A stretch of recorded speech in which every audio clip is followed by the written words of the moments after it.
if you want to transfer files from or to your Redmi Note 14 Pro and your PC, first of all, you have to start by connecting USB cable into your phone, just like this. And also you have to do this and connect this cable into your PC. It's actually quite obvious, right?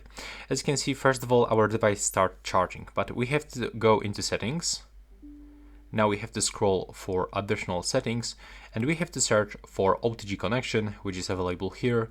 Tap on it and we have to turn on this switcher. So as you can see, in my case, it's not available because I just connect this phone. But if I'm gonna unplug it, then I can tap on it, and now we can easily do this one more time. There we go. Now on your phone, you will have to expand notifications, like so, and you have to change the charging device by using USB into transferring files. So click on it and select File, Transfer or Android Auto.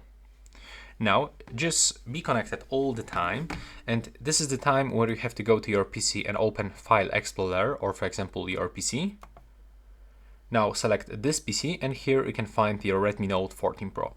So we will have to open it. Now open internal shared storage. There we go. Now just wait for a few seconds, and as you can see, here we are.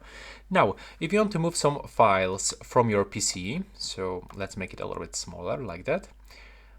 You have to select all of your files and simply drag them into your phone storage. You can even do this and input these files into specific folders. If you want to get this photo in movies, on documents, you can for sure do this. But if you want to move files from your phone, let's say that we will go where we can find screenshots.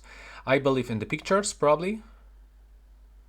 No, there's some kind of the thumbnails, so let's find out maybe here. Yeah, there we get the screenshots. So let's say that I want to move my screenshots. I will have to select them, and I can move them by holding left mouse button and then dragging into any destination on my PC. And as you can see, that's how you can do this. It's actually quite simple. After that, you can just unplug this cable from your PC and it will be finished.